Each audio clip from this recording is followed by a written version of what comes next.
Hello, everyone. Welcome back, one and all, to the Dr. Nasir Shaikh Show. I'm here giving you my prediction, what I think is going to happen in the Electoral College.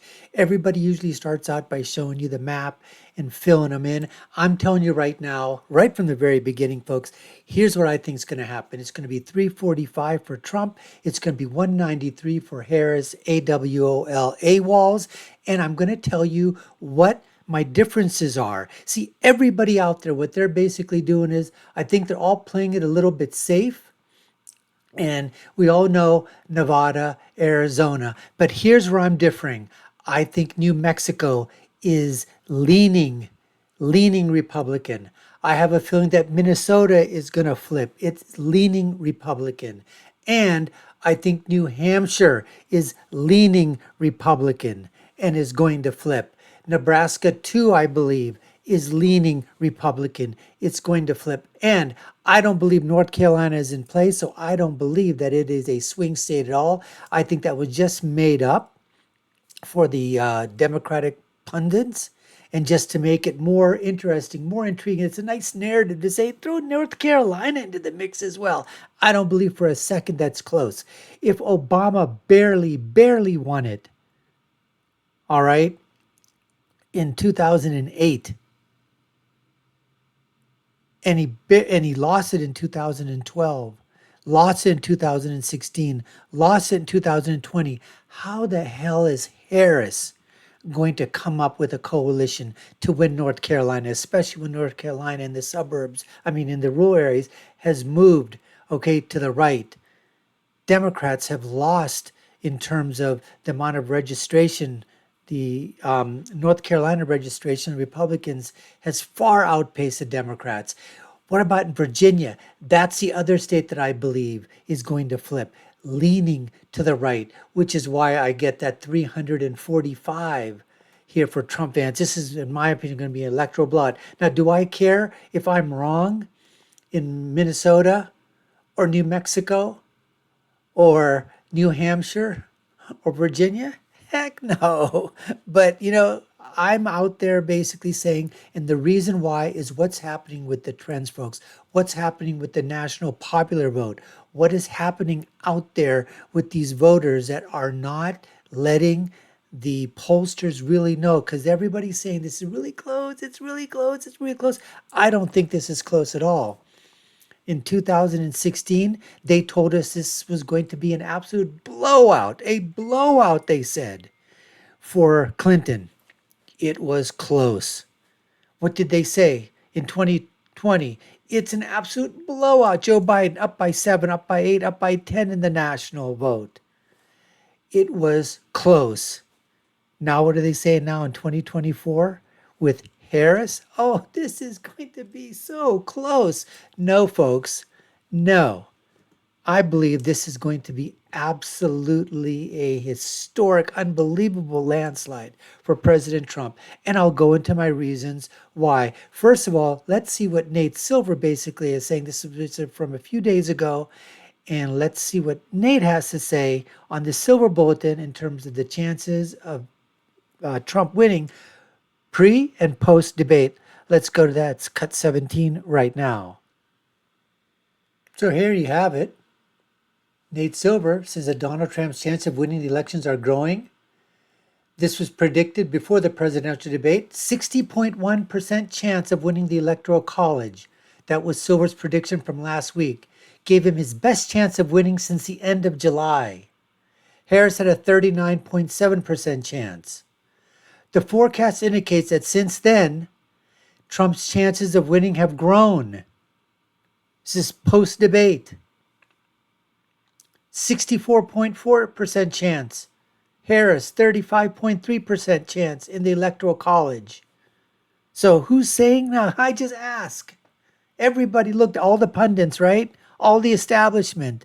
Oh, you heard, Republican establishment figures, Republican conservatives are down on Donald Trump. He didn't lose the debate, folks. This is what the narrative, the spin was. He got all his points across. He got all of his points across.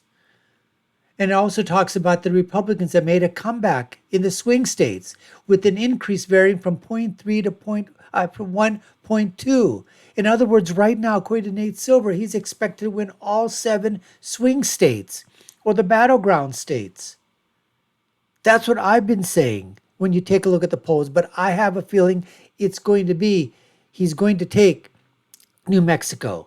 He's going to take Minnesota. He's going to take Virginia. He's also going to take New Hampshire. He's also going to take Nebraska. And he's going to take those.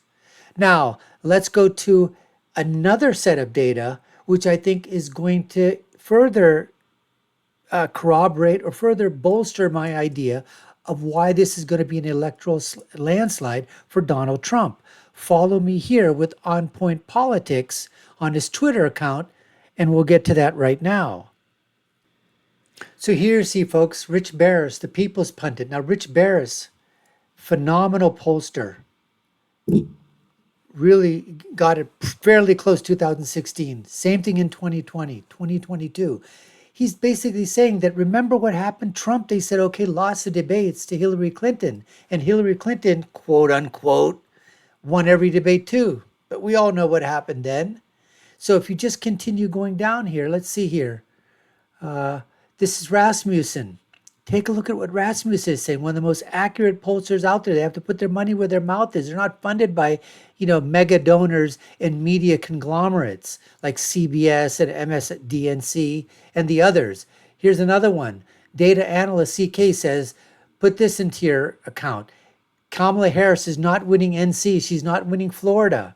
In fact, I believe NC is going to go between 5 to 7 for Donald Trump, and I think Florida is going to be upwards of 15. They're saying 10 to 11. Guess what? In a new general election poll in Michigan, Trump gained 3 points from the last poll. This is after the debate. After the debate, this is from Political Polls is reporting. Let's go over here. Here's the latest modeled map from Rasmussen.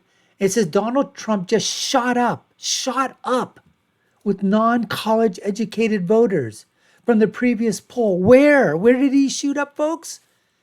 Minnesota. And look at this Rasmussen now. Tilting, agreeing with me. They're at 341. I'm at 345. I've been saying this along. Wisconsin, Michigan. They're giving Virginia. They're giving New Mexico. The only difference is New Hampshire with 4. That's the difference. I'm at 345. They're at 341. Even Rasmussen is agreeing with me in this new poll of when you take a look at the new update electoral college map. Now look at what's happening over here. Trump's announcing that he's going to return to New York for a rally, a state that Trump at one point said he could win. When he says this, they go nuts. Whether or not he's got a shot, he's going to try to make it close. And what's the difference? Why not go to New York? Why not go to New Jersey? You can go to all their places. Do you know what he did in the closing months, the Hillary campaign?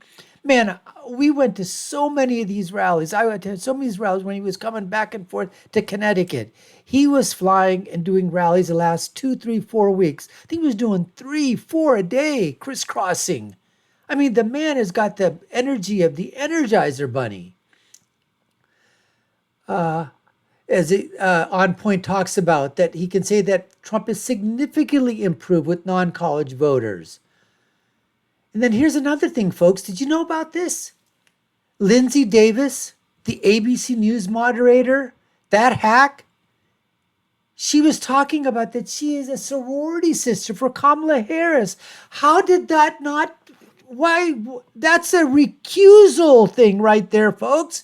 You got to recuse yourself when that happens. This is unbelievable. I mean, this is just nuts.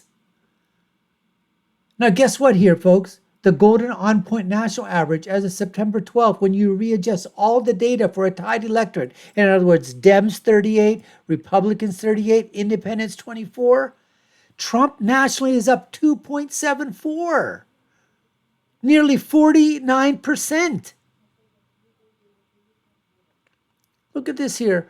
Let's just go down here. Take a look at this Michigan post-debate poll. Trump up by 1. That's from Insider Advantage. That was Michigan's most accurate pollster in 2020. Folks, If Pennsylvania is going the way of Trump, if Wisconsin is going the way of Trump, how I just don't see Michigan not going that way. It just doesn't happen that way. These trends affect neighboring counties, neighboring states. And if it's an election of a landslide proportion where the numbers are like if he's +2, +3, where previously Biden and Clinton were up +7 or +10, you're talking of a shift. A Biden, if he's up +2, +3, and Biden was 7, that's a 10-point shift to the right, folks. 10-point shift to the right. Again, another poll, same thing. Trump 49, 48. Let's see here what it says. Eric Daugherty says he doesn't mean to extrapolate Florida, but it seems as though the mail-in request lead in both Florida and North Carolina for Democrats has been slashed by almost exactly half in the state. I would just caution one thing. That obviously happened in 2020, we know, and 2022, but that was sort of like, we still had the COVID and all the other stuff there. So there were a ton of mail-in ballots. Now, the thing we have to that's why it's so great that, yes, are registering so many more Republicans out there and with mail-in ballots too. But is this what we're looking at out there? Does this mean that Democrats are going to come out in absolute full force? We can't, we can't be thinking that just because their mail-in ballots have shrunk by that much, what does that mean in terms of the intensity of voters that we saw because of the Dobbs decision? So we really have to watch out for that. But right now, we also know that the base of the Republican Party is completely stoked and they're marching on all cylinders. We are outpacing them in registration, we're outpacing them in terms of intensity, but we just need to keep the pedal to the metal. So let's see here. Going. I wanted to show you one more thing here.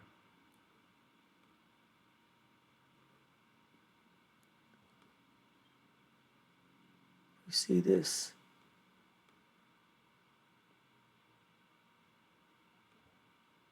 Thought there was something else. No, that was it. Well, listen, folks, that's the reason why I'm giving the 345 right now to the 194 or 193 to Kamala Harris because of all of this. And as you saw, the new updated, when you take a look at the new national polls that are out there with Trump up 2.7, even Rasmussen now is talking in terms of where Minnesota, New Mexico, Virginia flipped to Trump, and they haven't done anything for New Hampshire, but I have. Appreciate you taking the time to watch. You're watching the Dr. Nasir Shaikh Show. I'm your host, Dr. Nasir. If you haven't done so already, I'd love for you to share this video, subscribe. You know what to do. Take a look at our video links. Put your comments below. Tell me what you think. I'm putting it out there, folks. I am putting it out there. Agree, disagree. And my final thought is always, when you're right, and I'm right. And when you're left, well, Harris is a loser. Until next time, folks, take care and stay safe.